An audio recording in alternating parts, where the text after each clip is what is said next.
All right. So at 8:07, we're going to call the meeting to order. Stephanie, could you take attendance? Absolutely. Becky Beisel, Here.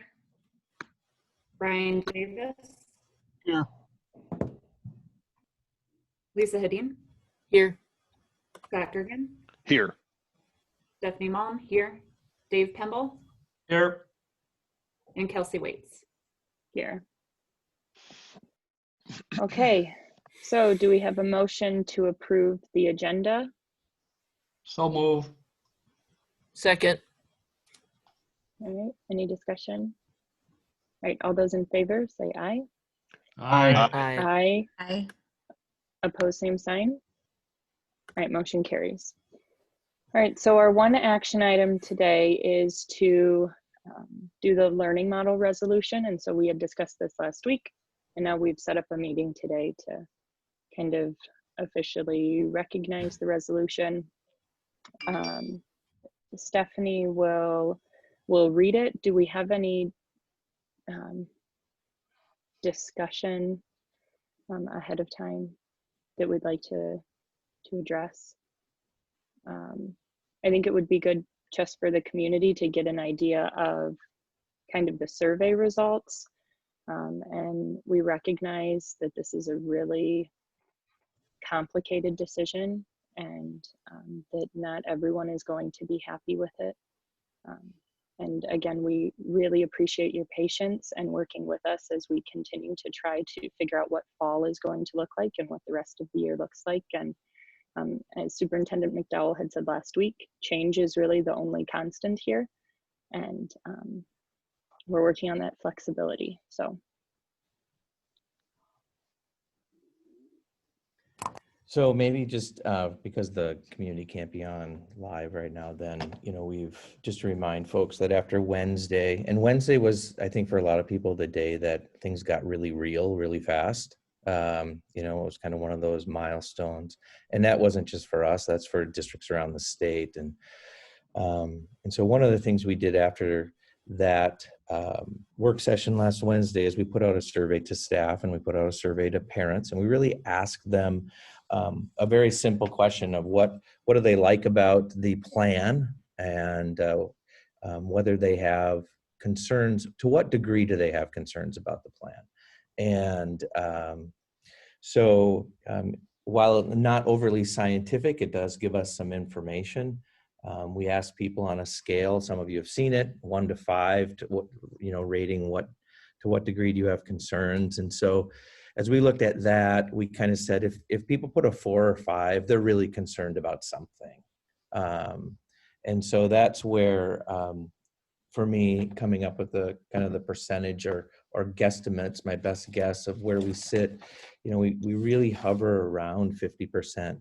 For both staff and for families that are really concerned about what does this look like, what's going to happen. And as you would expect, when people explain anecdotally what are those concerns, the concerns are, on one hand, from families that, I don't want my kids in school at all, figure out how to do distance. And on the other hand is, how can we get all of our kids back in school? Because that's the way my kids learn the best.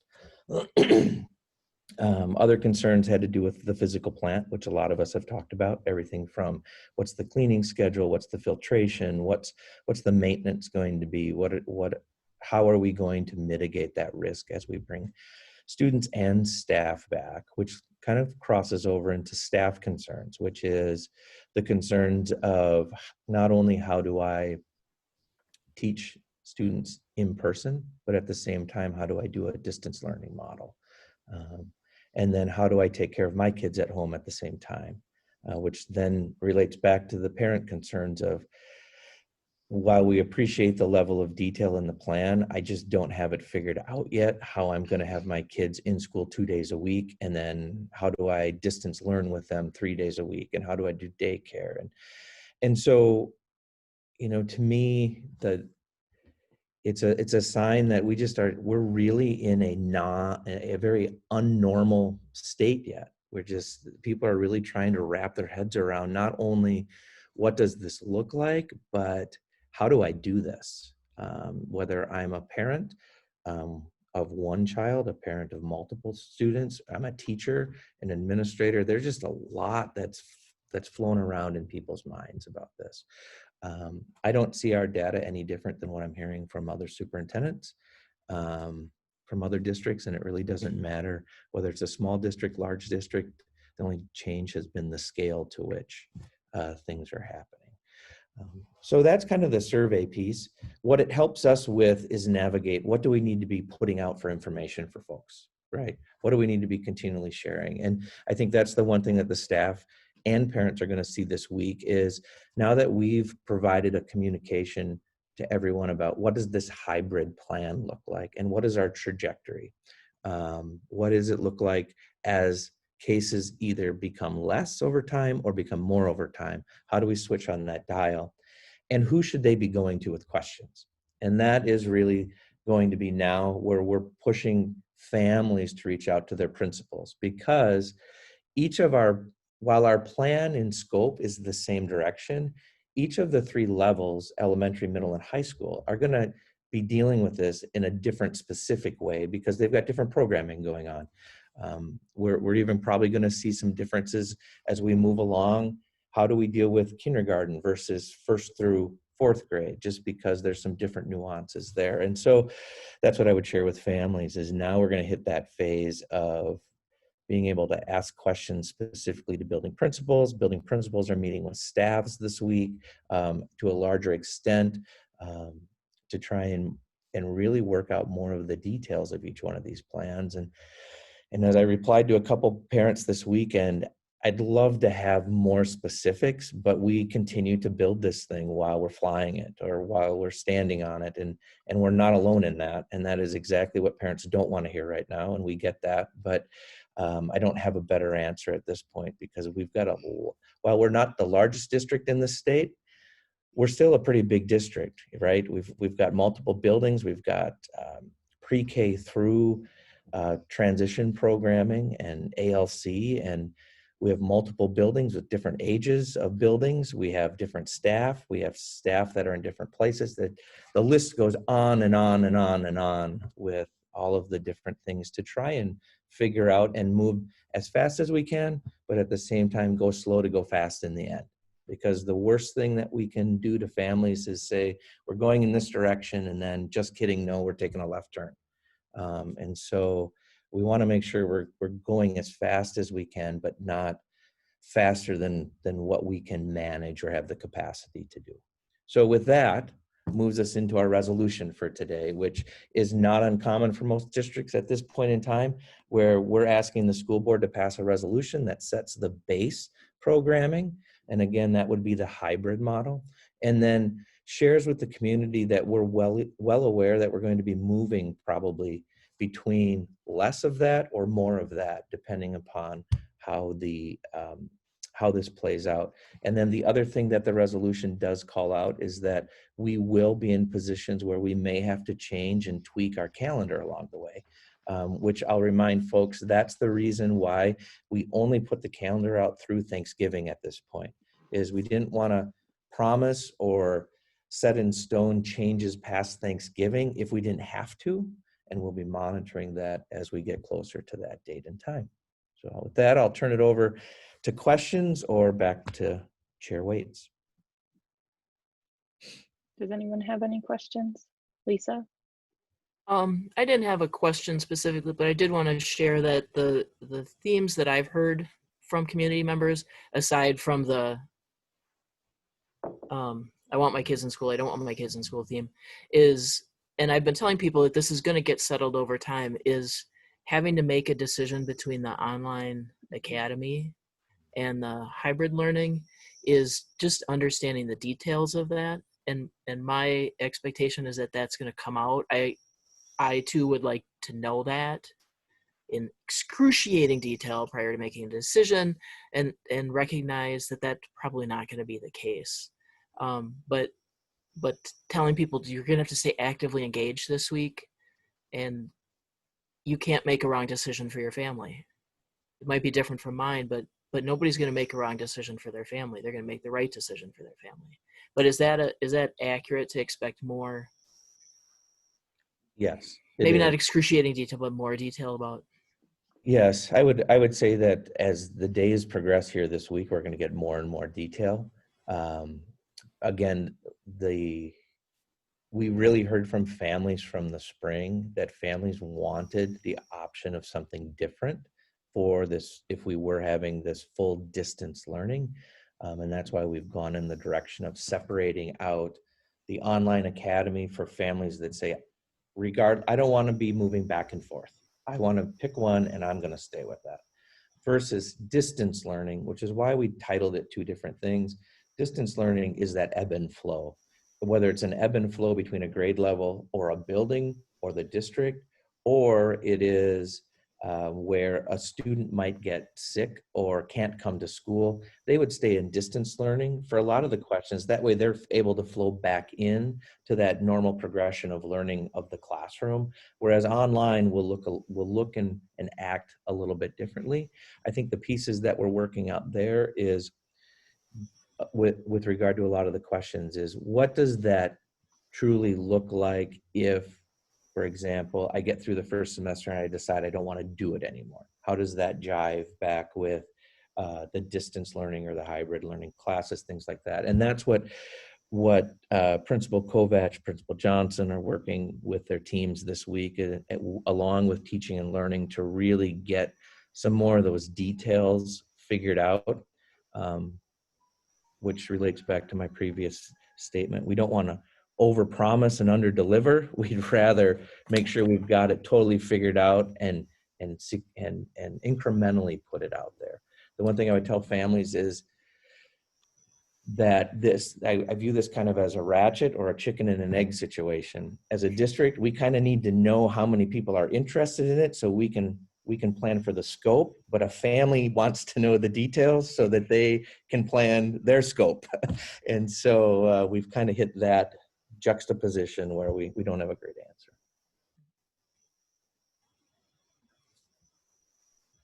Scott? What is the cutoff date for a family to choose between online academy and the proposed hybrid option? And are they locked into that before the school year then? Or how, maybe if we can touch on that a little bit, because I've been asked about that as well. Because to Lisa's point, you know, the families do want the details so that they feel that they can make an informed decision. But how do I make an informed decision unless I have all the detail? Right now, we're asking families to give us a decision by this Friday so that we can start to pull the number of teachers that we need out of the mix or replan scheduling. The reason for that is if we look at the high school in particular, they are taking those kids out of the schedule altogether and then readjusting teacher schedules based on the new numbers that would be in the class. We're asking that families commit for a semester at a time so that we can have that planning, because this will impact our staffing. So that, I think that's where some of the consternation comes from families is we're asking you to make a decision for a longer period of time when you truly don't have all of the information yet. And the reason we're doing that is because that's the information we've gotten from how many of our other districts are doing this as well, and are kind of in the spot of we've got to hit a starting. We need to pick a point in time where we can start making some official decisions about it. I don't know if that's the answer a lot of people want to hear, but that's kind of where we feel we need to be. So let me just follow that up with, sorry, Brian, let me just follow that up with, if they make a decision one way or another on the 14th, are they officially locked into that decision, period? There's no changing? Or what? Because that is a very direct question that I have been asked, and I don't know the answer to that. I would say there's going to be nuances with anything. I would say we're asking families to commit for a semester when they fill out the form.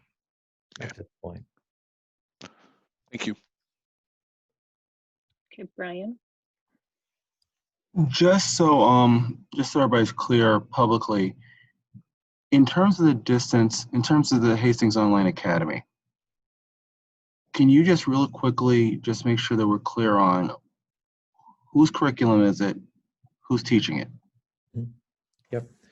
So as a base, and this is coming out tonight, Jen Reichel's put together this week, today or tomorrow, I think, put together a video to help explain that so parents could actually see some visual to that. But the base is the curriculum from Edgenuity, which is an accredited online group. And the reason we've chosen them, like other districts have in the state, is because they've got a proven online curriculum that matches the state of Minnesota's standards. They also offer not only core classes, but they offer an elective set of classes and an AP set of classes. So we've chosen that as the base model. What we do anticipate is that depending upon how many students sign up for this, and then inside of that, the different requests for classes, we may have one-offs. We may, if we have a student, for example, that wants, let's call it AP Physics, and we only have one of those, you can envision that going a couple different ways. Maybe we would have that student enroll as a singleton in AP Physics through Edgenuity, which at that point in time, the class would be taught by a teacher from Edgenuity, because we wouldn't pull a staff member to do one class in Edgenuity for one student. The other option, which is something not different than what we do now, right? So if this were a normal situation and we had, as an example, AP Physics, one student that needed it, or AP Calc that needed it, we would touch base with the teacher of the AP Calc and say, how could we figure this out? We know that this doesn't work in this kid's schedule because they're our band kid and a choir kid, and they've got this thing going on.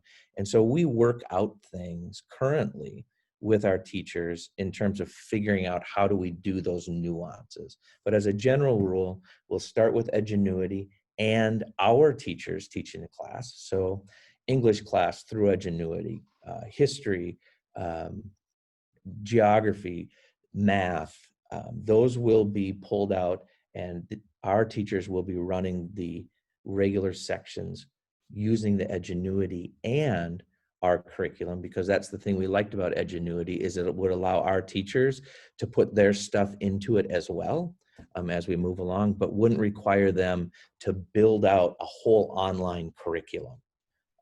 So we were hoping that would help do that. So it's going to be a blend of a lot of that, really, to try and meet the needs of the kids and families that sign up. Does that answer the question? Sort of. I know a lot of these things are kind of out there. One of the things I got a lot of, and I was trying to be clearer on, was that folks aren't completely opposed to distance learning. It's just that the kids that, when giving their feedback to their parents, were like, yeah, but I want to be taught by my teachers. Which, of course, then in turn, you look at the other side and goes, well, doesn't that mean our teachers are teaching in the classroom and this? Which means then they just double their workload. So that's why I was asking. Yeah, I think that gets back to Lisa's statement of people aren't going to make a wrong decision. They're going to make a decision that feels the best for them. And I think what we heard from families in our earlier summer survey was, be consistent, be as rigorous as you possibly can. And then we took that a step further and said, how can we meet the needs of the most kids and families? And so the Online Academy is an attempt to provide one more option for families that they didn't have last year. If they truly don't want to be back and forth with this hybrid distance learning in-person thing, and get the credits they need towards graduation. But I also think, if I can add, that as I've been hearing the questions that school board members have been having, I think that this is really showing kind of why we should push a lot of these to the site principals. Because if I had gotten one question about this and Scott had gotten one question and Lisa as well, we didn't realize that maybe there were 3 questions about the same topic. Whereas if the principal is getting all of those questions, you know, they could know to push kind of some communication out to their families at that site and know to include that in their write-ups, because there's probably more families with that. So just so that, as we know, there are going to be a lot of questions coming, recognizing that if we can get that to the principals so that they can really see the aggregate number of people who are contacting about a specific issue and kind of know how to communicate around that, would be really good. So I know Yeah. we all have, as board members, all have different networks and different folks reaching out to us. And so to be able to try to combine those numbers together. Well, I don't want any of you feeling like you need to be the expert in all of this either. You know, the principals and are working again at their level. They'll have the closest boots on the ground answer for families. And one of the other things I think too with our survey was, how do we maintain relationships? And this is one of the best ways embedded to maintain those relationships, is getting our families to connect directly with our principals through all of this, so that there's an embedded trust back and forth of answers. And if parents don't get the answer, then they can come to me, or they can come to you and say, hey, I've been asking and asking, and I'm just not getting what I feel like I need. And then I think that's where the 8 of us can step in and help out. Great. Lisa? That was just an itch. Oh, all right. All right, any other questions? All right, I'm not seeing any. So, you know what, it's been a long time, I feel like, since we've done a resolution. And so at this point, I assume we need a motion and a second. So move. Second. All right, and any other discussion? All right, and so before we vote, do we need to read it aloud? Is that I would read it aloud. Yep, you need to do that. all right? Thank you. And then, all right, Stephanie. So Yeah, I was There going you to say go. I can take it from here. All right. So I, Stephanie Malm, introduced the following resolution and moved for the adoption of base learning model for 2020 to 2021 school year and other COVID-19 related matters. Dave Pemble seconded the motion for adoption of the foregoing resolution. Whereas Minnesota statute section 123B.09 vested the care, management, and control of independent school district and school board, and whereas the superintendent of independent school district 200, hereinafter the superintendent is responsible for the management of the schools and the administration of all school district policies, and is directly accountable to the school board, and whereas when responsibilities are not specifically prescribed nor school district policy applicable, the superintendent shall use personal and professional judgment, subject to the review by the school board pursuant to school district policy. And whereas on March 13, 2020, Minnesota Governor Tim Walz issued Emergency Executive Order 20-01, which declared a peacetime emergency in Minnesota to response to the COVID-19 pandemic. And whereas on July 30, 2020, Minnesota Governor Tim Walz issued Emergency Executive Order 20-82 in the Safe Learning Plan for 2020 to 2021. The Safe Learning Plan, which set forth 5 learning models, which are as in-person learning for all, in-person learning for elementary students, and hybrid learning for secondary students, hybrid learning for all students, hybrid learning for elementary students, and distance learning for secondary students, and distance learning, and authorized all school districts in the state of Minnesota to select and implement an appropriate base learning model in accordance with and subject to the Safe Learning Plan. And whereas the Minnesota Department of Health has issued and may continue to issue written guidance for Minnesota schools on education issues related to COVID-19. And whereas the Minnesota Department of Health has issued and may continue to issue written guidance for Minnesota schools on public health issues related to COVID-19, and whereas the superintendent and the administration of the school district have conferred with the school board regarding the available learning models, the current Minnesota Department of Education and Minnesota Department of Health requirements for each and other related relevant information, and whereas based upon the collective considerations for these factors, the superintendent has recommended to the school board that the hybrid learning for all students will be base learning model to be implemented at the commencement of the 2020 to 2021 school year. Now, therefore, be it resolved by the School Board of Independent School District number 200 as follows. Section 1, the superintendent is hereby directed to use the following base learning model for the 2020 to 2021 school year. Hybrid learning for all students. Section 2, the superintendent is hereby authorized from this day forward, after consultation with the school board chair and notification to school board, to select and implement a different learning model for the school district or any specific school building without school board action if the superintendent reasonably believes implementation of a different learning model is necessary. This includes changes from the base model identified in section 1 for the start of the 2020 to 2021 school year. And because the school board recognizes the COVID-19 pandemic is an emergency, learning model changes may also include modifications to the school calendar. The implementation of a learning model change shall continue in effect until conditions dictate a shift to another learning model. In section 3, the superintendent will provide regular updates to the school board regarding the school district's efforts to implement COVID-19 related educational and public health guidance issued by the Minnesota Department of Education and the Minnesota Department of Health, respectively. Adopted this 10th day of August, 2020. Voting in favor of the resolution, I will do a roll call. Becky Beisel? Yes.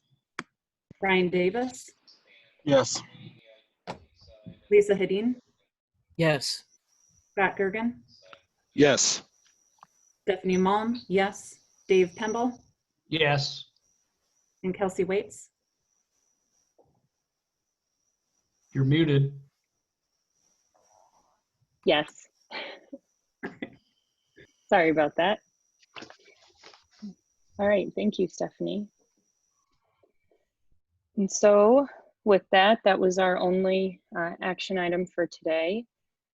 Do we know when the video will get posted and communication just out to the community so that they know this action was officially taken? It will get posted today as soon as Mike has it. So I will let everybody know as soon as that is ready to go.